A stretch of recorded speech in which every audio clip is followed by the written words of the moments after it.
there, welcome to my Fuji X-Pro3 10-month quick review. I purchased my Durasilver X-Pro3 on January 1st, 2020. It's now October of 2020 and it's a different world since January, that's for sure. 10 months on, I thought I would take a moment or two and see where the X-Pro3 has taken me over the past 10 months. First off, I always bring my X-Pro3 and Primes kit with me on my photo adventures. Although large and medium format film photography is my focus, the X-Pro3 is along to document the trip from a tourist traveler point of view. It's the camera I walk around with while doing travel things and not photo things. I also bring my X-Pro3 and Primes pretty much everywhere I go every day. I carry it all in a black Domke 803 bag, which I love, and in it I have the Fujicrons 16, 23, 35, and 50, along with a Samyang fisheye. So something to note on my Domke 803 bag is I modified it by adding a Billingham SP40 shoulder pad, which fits great on the Domke strap. The Domke strap has this rubber inlay, but I always found that it's not enough to keep the bag on my shoulder, whereas this Billingham SP40 is spectacular. Does a great job, stays right where I want it to. So that's a modification that I made, and I also added a 4 climbing carabiner so I can attach my water bottle to it. I will also note that I took 2 JVC lens caps and epoxied them, rear lens caps, and epoxied them together to make a 2 lens holder, which slides nicely into the insert in the bag and keeps my lenses organized. But back to the X-Pro3.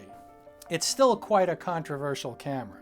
The hidden screen probably has hindered sales, and although I enjoy the retro-esque of it, in practice when the pressure is on to get the shot, it is kind of a crutch. I doubt we will see the X-Pro4 with the same screen arrangement. Having said that, the X-Pro3 is my favorite X-Pro camera so far, and that's saying something, because the X-Pro1 was one of my favorite cameras of all time. For the most part, the camera is transparent. In other words, it just does what you want it to do and nothing gets in your way or slows you down. The ISO dial is worth mentioning as a potential problem area. In order to change the ISO, you have to lift the dial and then turn it. And if you want to get somewhere in a hurry, this is not the greatest system in the world. This problem has been solved, or I should say it's not really a problem, but this interface has been vastly improved with the X100V, where they made it so that when you lift the dial up, it clicks into position. A lot like the lock on the XT1 and XT2 and XT3, which you push the button down and it locks, and you push it again and it unlocks.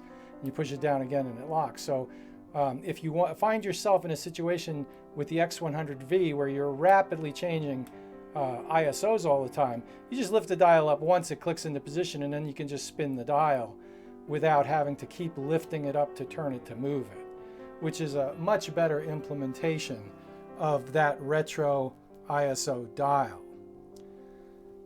So I expect to see that implemented on the X-Pro4 for sure. Other than the hidden screen, which is truly hidden,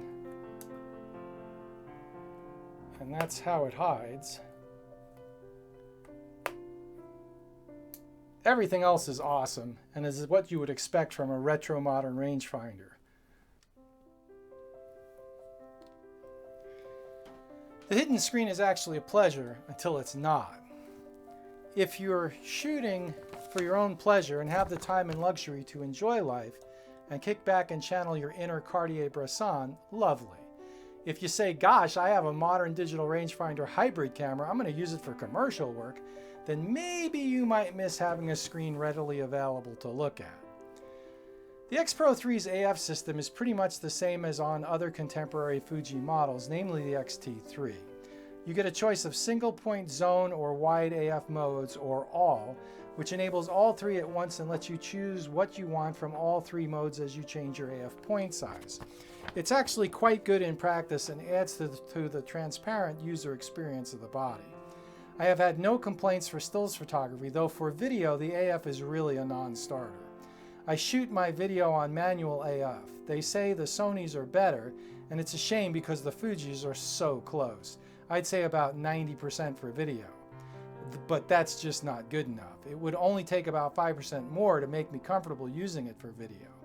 I'm mostly talking about the X-T3 here because it's the same system, but I have used the X-Pro3 for 4K 30 frames per second video as well, and will so in the future, so it applies.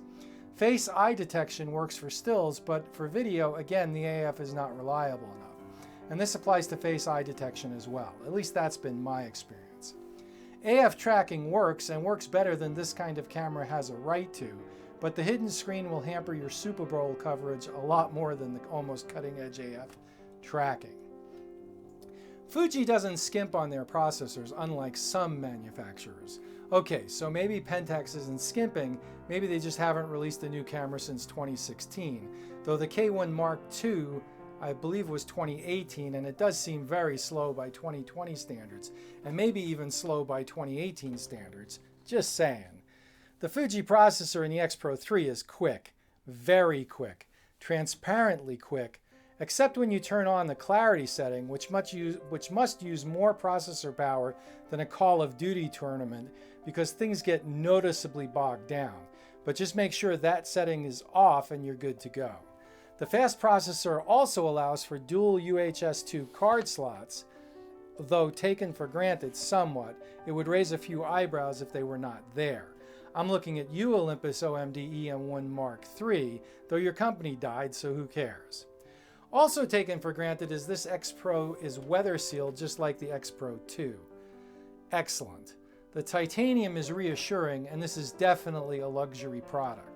Luxurious but unassuming, sophisticated but unobtrusive, modern yet traditional, I find that even the Dura Silver version is discreet and mostly goes unnoticed, maybe even more so than its darker siblings.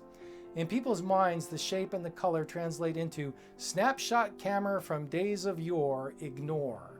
And one more thing about the Dura Silver, it's the hardest finish of the bunch, even harder than the Dura Black, so it's arguably the ultimate version of the X-Pro3, which is meaningless in real terms and reality, but it makes me feel good though. And I have to mention the optical viewfinder. There have been a few changes in the X-Pro3 viewfinder, however, that have ticked a few people off. Fuji decided to use a single magnification viewfinder now instead of the dual magnification finder that was on the X-Pro1 and X-Pro2, which means lenses wider than 23mm now exceed the optical viewfinder's field of view. Now, if this was not a hybrid viewfinder and didn't also incorporate a 100% electronic viewfinder readily and instantaneously available at the flick of a switch, I might have an issue with this decision. In practice, I just put my 16mm or 8mm fisheye on the camera, flick the switch to bring up the 100% EVF instantly, and drive on. No big deal, really. I really like the X-Pro3 optical viewfinder and use it often. I think the greatest attribute of the X-Pro3 is that it slays the black blob camera blues in a decisive and succinct way. What's the black blob camera blues, you ask? Have you picked up any Canon camera in the past 25 years? Don't get me wrong, Canon makes great cameras capable of great images, but they are also black plastic blobs, which don't exactly inspire. And Canon's not the only company guilty of this. At least they don't inspire me. Not in the same way a Leica M6 or Zone 6 wooden field camera does, or a Fuji X-Pro3 in Dura Silver. If you can accept the screen for what it is and work with it and not fight against it, the camera is a pleasure to own and use. At least that's where I'm at 10 months into what seems like is going to be a very long relationship. Thanks for watching. This is Edward Thomas. Have a good one.